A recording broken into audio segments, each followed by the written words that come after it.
Welcome to our GetKampus University podcast, where we bring you insightful conversations with inspiring individuals. Today, we are excited to have Matthew Chu, a student in the prestigious MIT Leader for Global Operations program, joining us to share his experience. Matthew's goal is to be the father of nuclear engineering in Singapore, and we will be talking about his journey to achieve that vision. He was my seniors at the National University of Singapore, where we both graduated from the engineering science program. After completing his master's in chemical engineering at NUS, he worked with Home Team Science and Technology in Singapore. Before we dive into the conversations, a quick shout out to our sponsors, only at the beginning, Get You Coffee. Check out the link in the descriptions to support our podcast and get your hands on some delicious Indonesian coffee. After this, there will be no sponsors or promotions to keep the conversation experience smooth. Without waiting, let us hear from Matthew Chu on his sharing about MIT LGO. Hi, Matthew. Thank you so much Hello, for your time. no problem. Glad to be here to give any advice and answer any queries that you might have. Yes. Since you graduated from NUS, now I see that you are a very successful person to me, and now you have entered MIT, especially MIT LGO, right?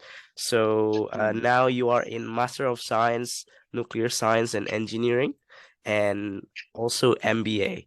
And this too is, Yes. I know that it's not easy, and I know that you have a very limited time. So thank you so much for having the opportunity to share your insights on the admissions and your experience for people like me.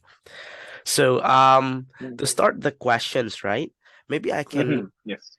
ask the first questions. How was your experience and background before the MIT LGO? Yeah. Okay, well, I mean, my background for undergrad was in engineering science program at National University of Singapore, NUS, with a focus on renewable energy systems. But even then, I would say that even though my specialization was on renewable energy systems, the focus was a lot on nuclear. I started taking a lot of applied nuclear physics class, thermohydraulics, things that are related to nuclear. Then I moved on to doing a master's in chemical engineering, but my research topic was actually simulation of nuclear materials, which is something that I've always wanted to work on. Like basically, how does a material get damaged by radiation, and Mhm. can you quantify the amount of damage? Then moving on, I worked in NUS for like, if I remember correctly, 1 year doing research as a research engineer in the electrical department, but with and also doing a TA role, the teaching assistant role, to help teach introduction to circuits for your incoming undergrads, like your first years. Then that was for 1 year. Then by 2019, I joined Singapore government and the Home Team Science and Technology Agency to On team do science. Home Team Science. Yes, so we develop detection solutions for the Home Team, which is like Singapore's police force, customs and border protection equivalent of the US. Also for our civil defense, our firefighters, and our chemical, biological, radiation units, basically the response team for any of these kind of threats. So my focus was on developing radiation and nuclear detection systems and using AI to detect threats as well. That was my main role for like while HTX. During COVID, I pivoted a bit because I needed to help my team do IT systems. So I helped to develop and plan an enterprise system that could help like automate the reporting of the results for COVID-19 tests to the Singapore Central Database. So that was my main role. Then after that, I was rotated out to the team to do sustainment work for ICAs, customs systems, to make sure that the system can operate. But I wasn't in that role for long, maybe 6 months, because by the time I already knew that I was heading towards MIT, I got the results. So I was just there for 6 months before I left the agency. That was last year, April 2022. Then I left and I started my program in June 2022. Yeah. Wow. Actually, you have a really long experience, right? Like I I write wouldn't down some. I I wouldn't say long. I would say that I just happen to do a lot. So Yeah. whether or not I'm accomplished is subjective. I mean, I like to believe that I leave each workplace with it being better because I left behind a good legacy. You have to ask my colleagues for that. I can't answer whether I did a good job, but I like to believe that you can leave the key thing is that I've left a legacy behind every time I leave, and yeah, that's why that's what I Thank feel. you. Thank you, Matthew, for sharing. Actually, I noted some that in here you have also accomplished that some AI detections and nuclear defense systems, and you also Mm, have accomplished for ICA custom systems, also work mm, with the Singapore Central Database. Um, mm, and I think it's more like nuclear as what you are currently in nuclear science and engineering, right? And also some mm. in AI and programmings. Yeah. So Not really AI. Not not really AI. not so I'm much more in. in, not really. I'm not in the AI track in my program Mhm. here. I'm definitely more on the nuclear side and the management Nuclear side. science. So there are people in my program who are pursuing AI. There's quite a number. So it's an option, but not I'm not one of them. I see. And as a seniors from the same program in NUS, right? Engineering science program, maybe I would like Mm. to ask what kind of scores or skills that enabled you to go to MIT LGO, or maybe not just directly but indirectly, or some kind of soft skills that you learn at the NUS ESP. Yeah, Yeah. I would say definitely. I mean, yeah, we both came with the program. We know that ESP it does very well in giving us a technical rigor. We Yes, cover so many fields. that's And right. coming to nuclear engineering, it was critical. I would say that that's definitely an aspect that I needed. Uh, in terms of soft skills that are key, one of the things that I didn't I would say that it's not NUS that taught me this, but it's my experiences as I work. Is that one of the things that so I would say that we have to go back a bit. People like us from Singapore are very good at answering questions. We are trained very well to do that. And it's a testament to the education. You ask me a question, I'm going to give you a direct answer to it. And we are very good at that. But what sets the people who can enter schools like MIT, Stanford, Harvard, Cambridge apart, I would say, are people who can not only answer the question, but also craft a story around it that basically answers you. So a good example is a person who I was trying to help apply for the Sloan MBA program. The question he got was, "Can you write about your work experience?" And he did that very well. He explained, "Oh, I worked in this company. I made the company X amount of dollars in revenue, and then I moved on to company B, and I made Y amount of revenue because I learned this lesson."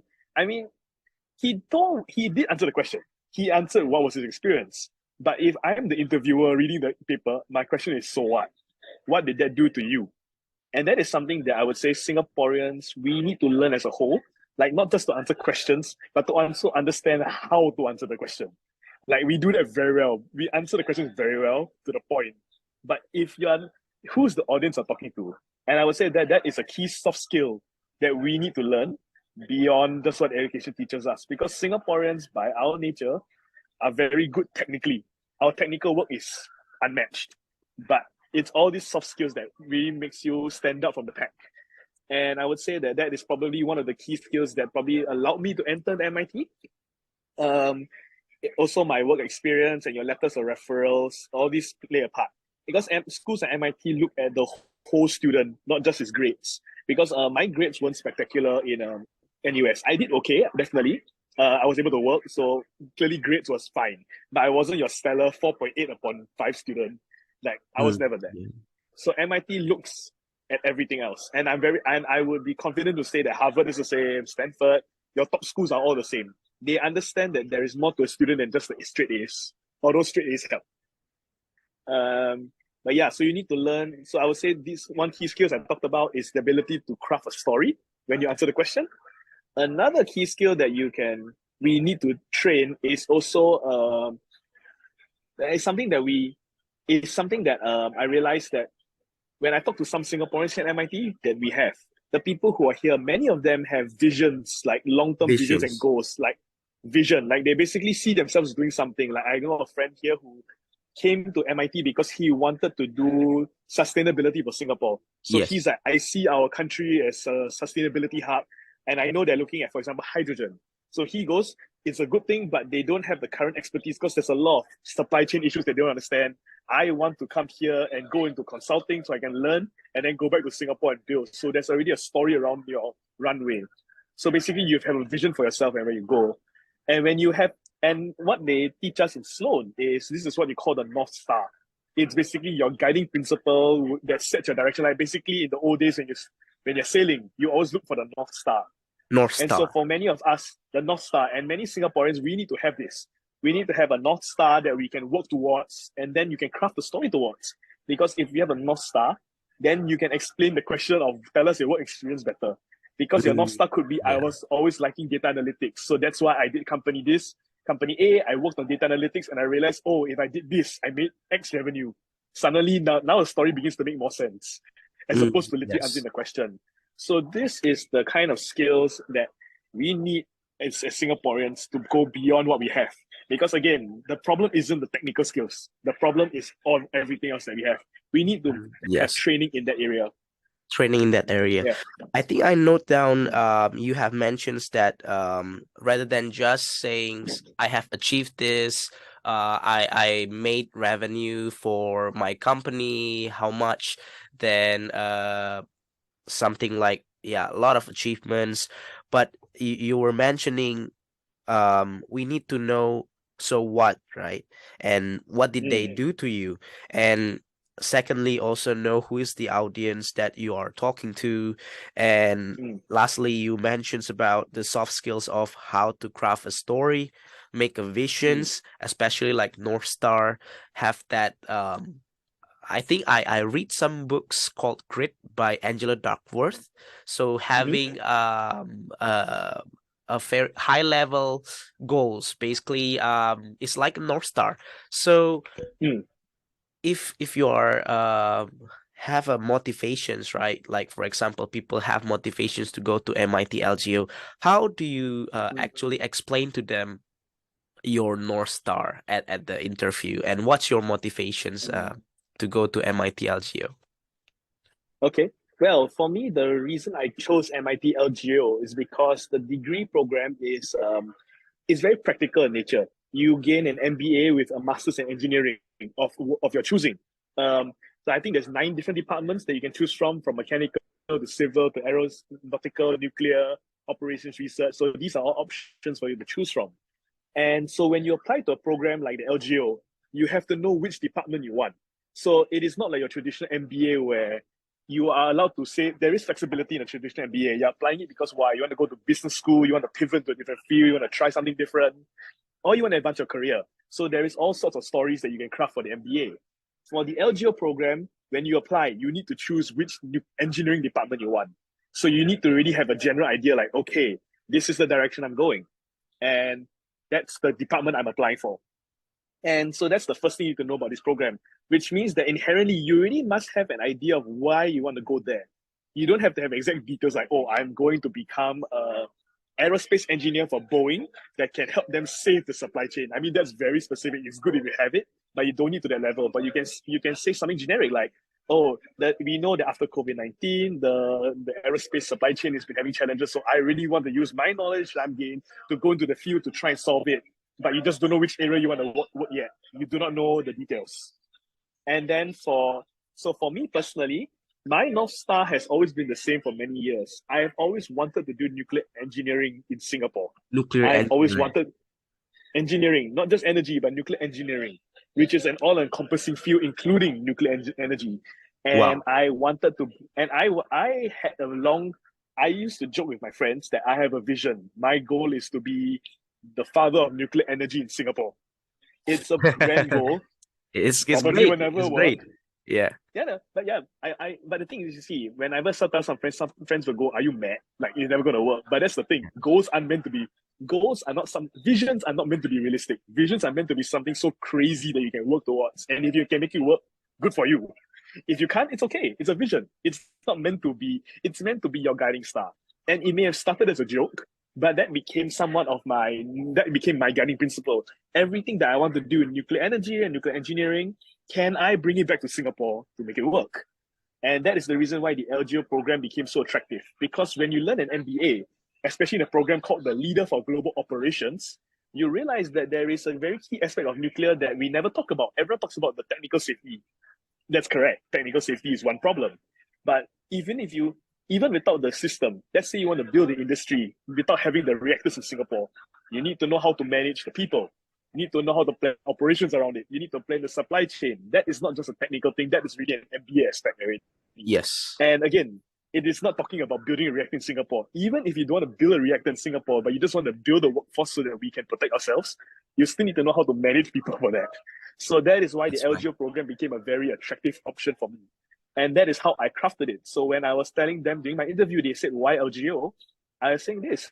My vision is to be the father of nuclear energy in Singapore. I want to be the guy, when they look in the history books, they're going to say Matthew built the nuclear industry in Singapore. But you can't do that if you're just a PhD.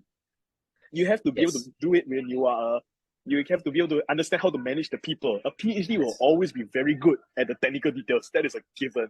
But it is not confirmed that you can manage people or plan operations. That's two separate monsters altogether.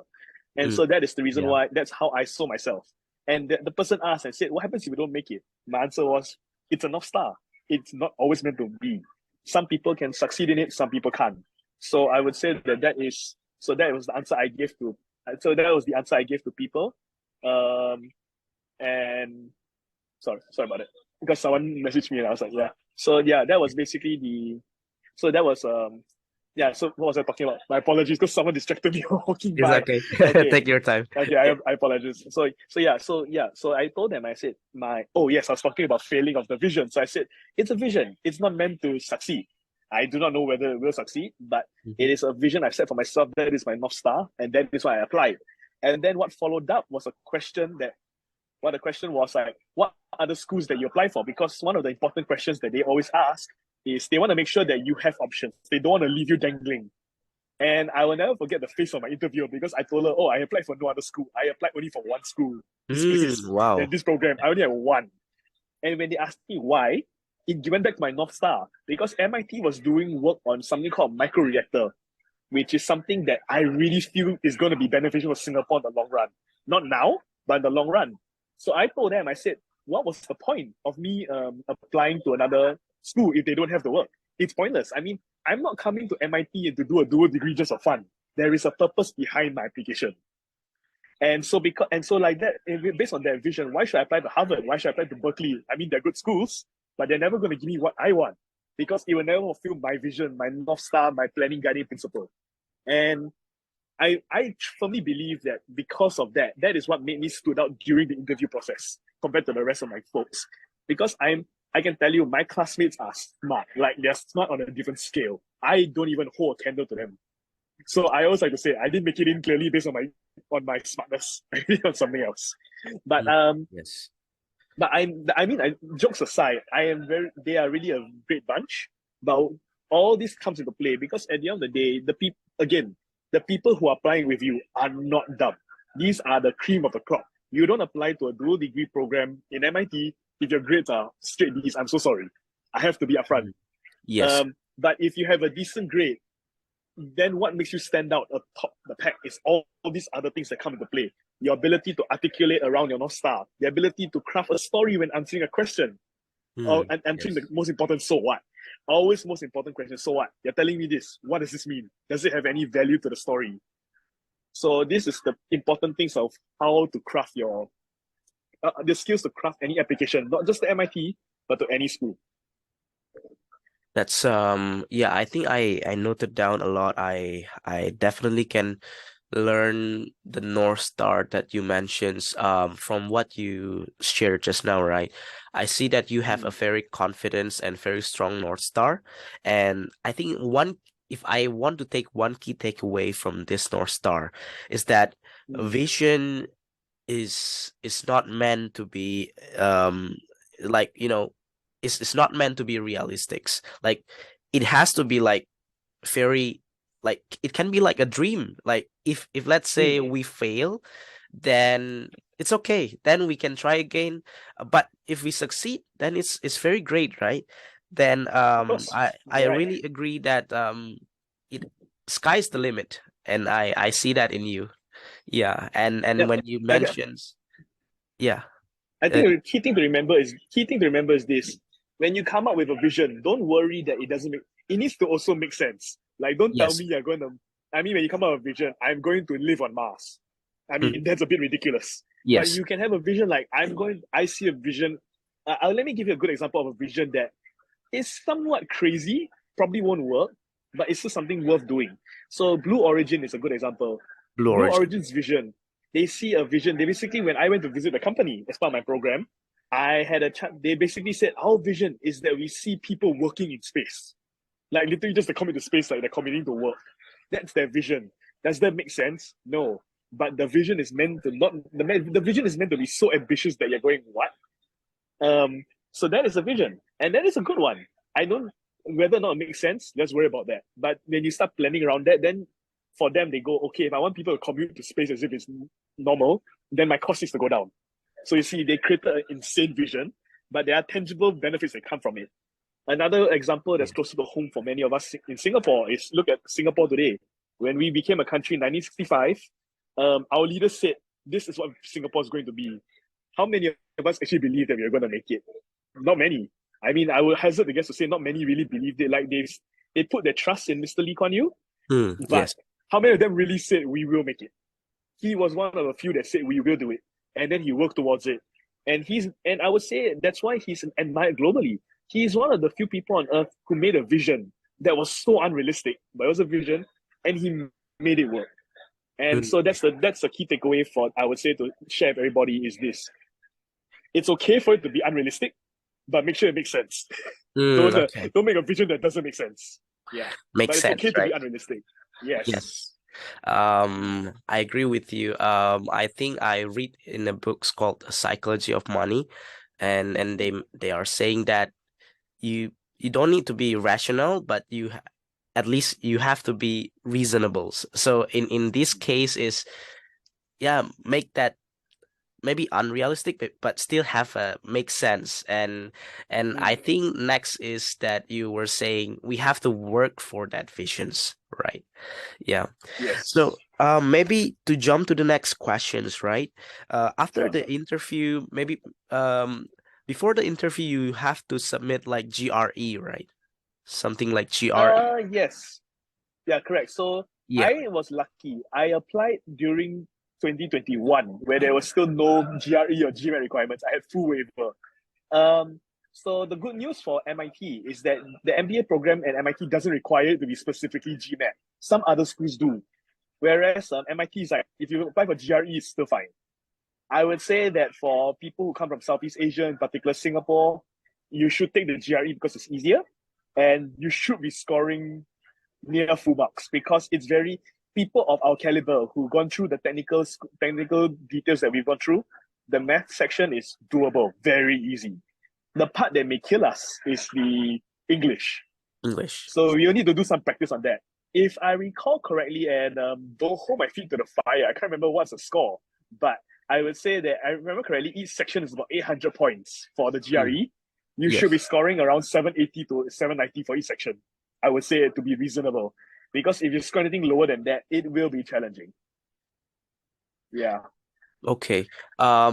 Maybe how is your preparations for the GRE? Well, as I said, I didn't take the GRE myself because I was allowed to take a waiver during COVID. But one of the things that I did about 7 years ago when I was considering applying for PhD, I bought a Barron's textbook. It's Barron's GRE tech practice book. And you just keep doing the practice. Basically, you do it very Singaporean style. You just keep practicing and practicing and practicing. You will learn a lot of the words that come out. Essentially, eventually, yes. Okay. That's the way I practice. Yeah.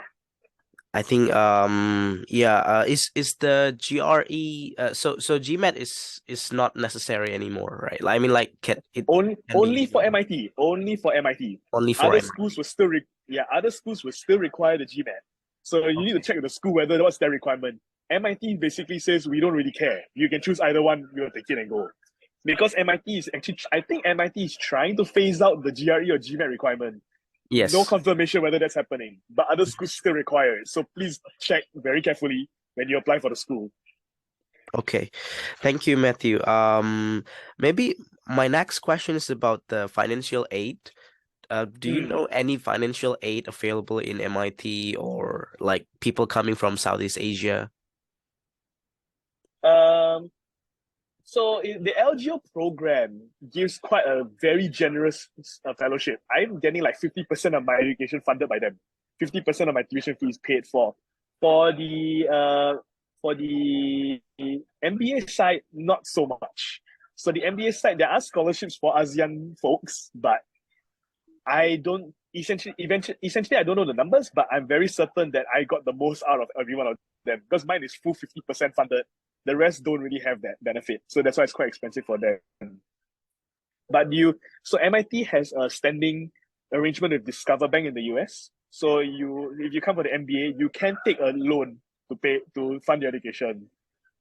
And they pay up the full amount of the tuition fee plus some living stipend amount that's set by MIT. So there are options. But do note that when you take a loan from the bank, you have to pay back the interest. And the interest starts on the very first day the money comes right out of the account. So be Yeah, careful of that.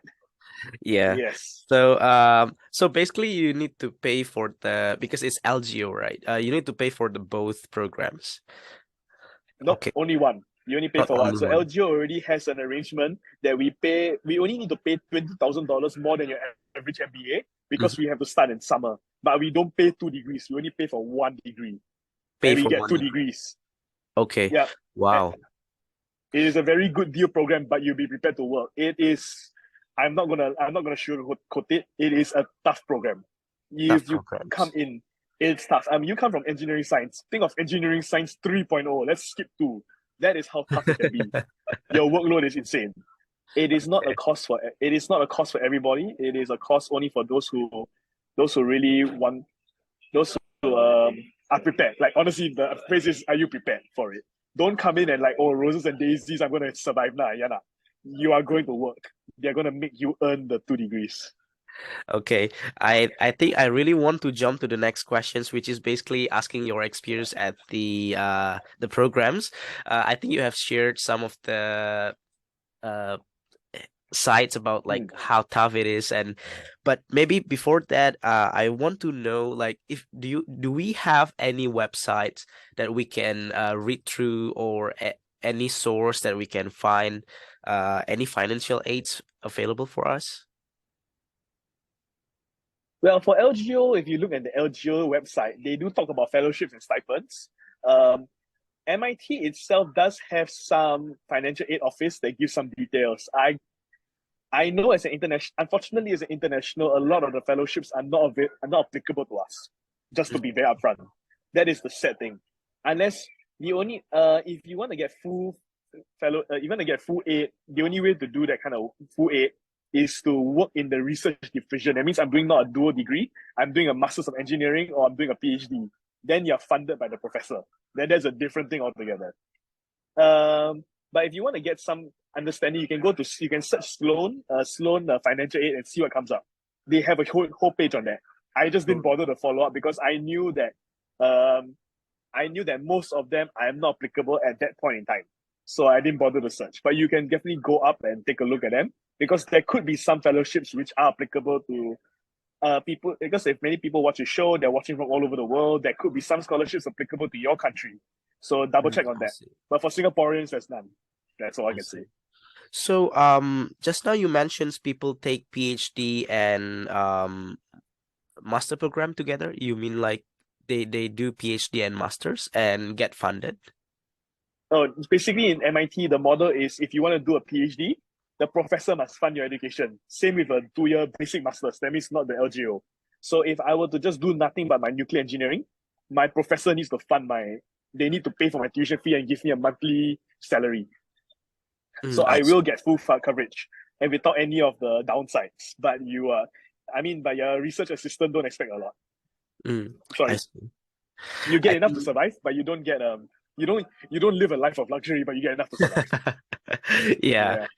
Yeah. Yeah, I think I can imagine like the cost and everything. And maybe the plan is we just need to make sure everything is okay with our financials and try to research in the websites or anything, right? That is very important. I can tell you that I can share my experience so far is the amount of money I spend a month that I set aside for my daily expenses, which includes groceries and food, is Mhm. about 1,000 to 1,200 a month. I don't always spend that amount, but I set it aside because, especially with an MBA program, you're gonna go out and network. You will Yes. spend time.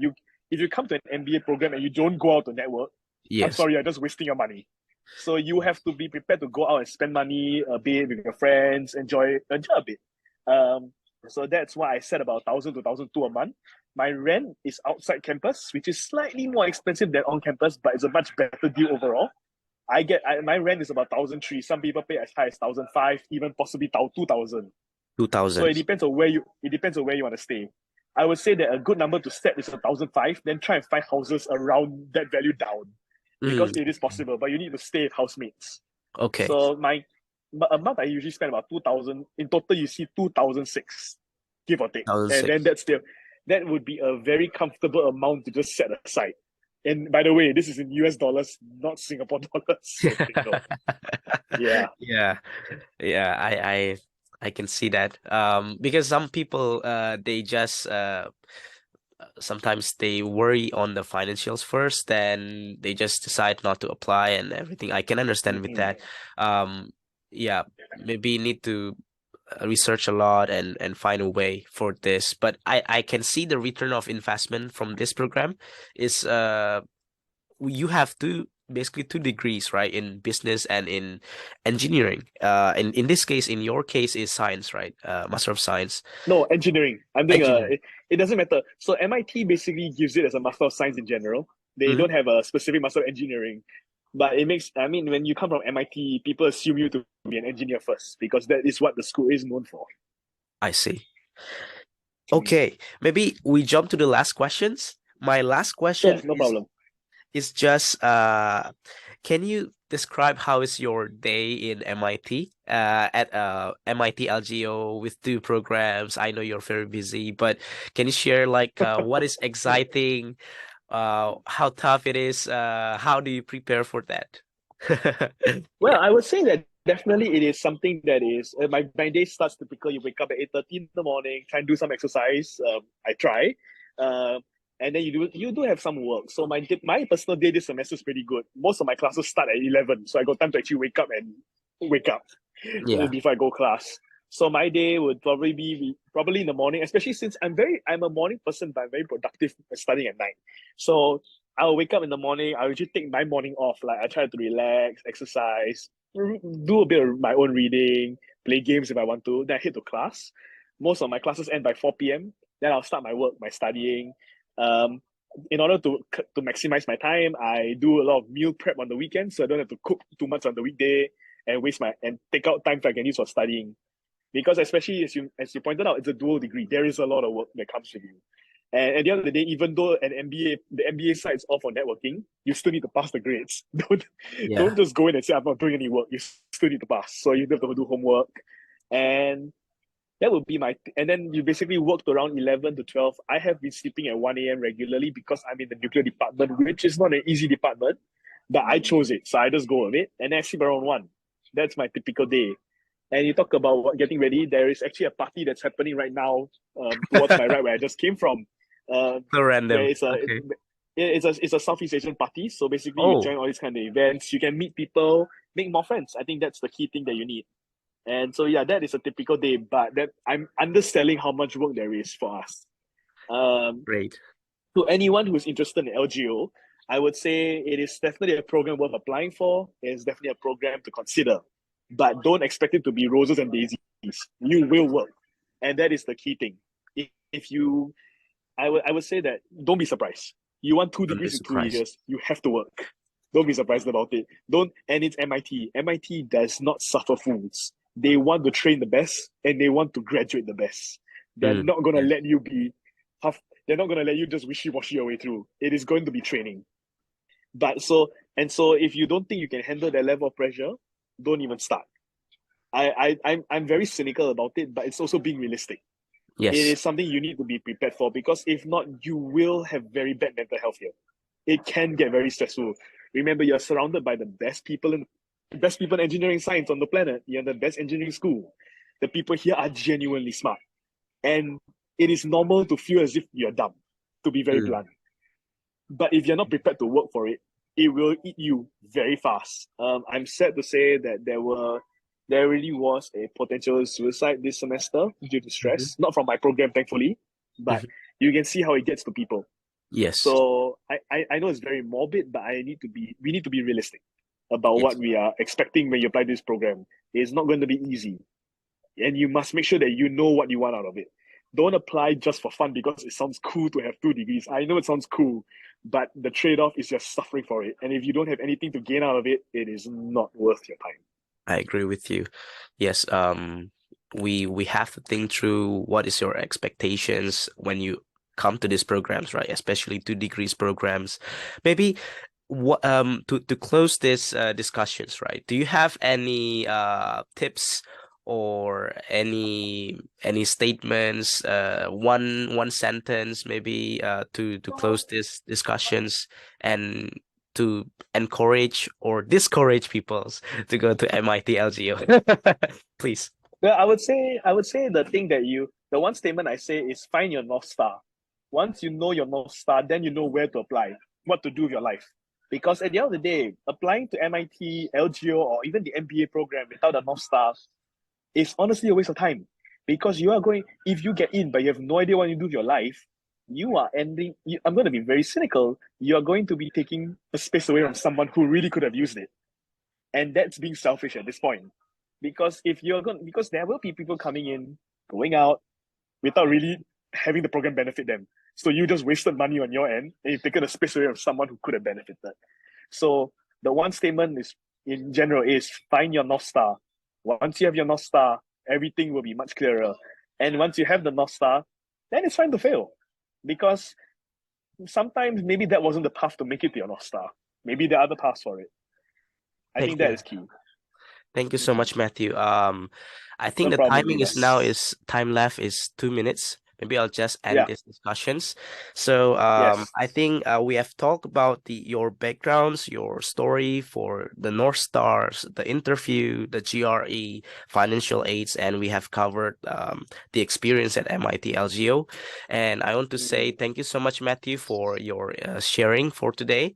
It's been very insightful. And thank you so much to give me to make time in your busy programs. Yeah, I'm glad to help. I'm glad. I hope that it really helps other people if they want to apply, because I do see more value for Southeast Asians in this program.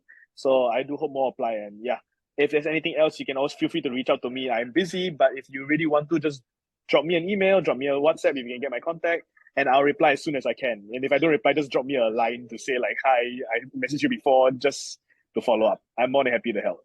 sure. Thank you, Matthew. I'll just stop the recording.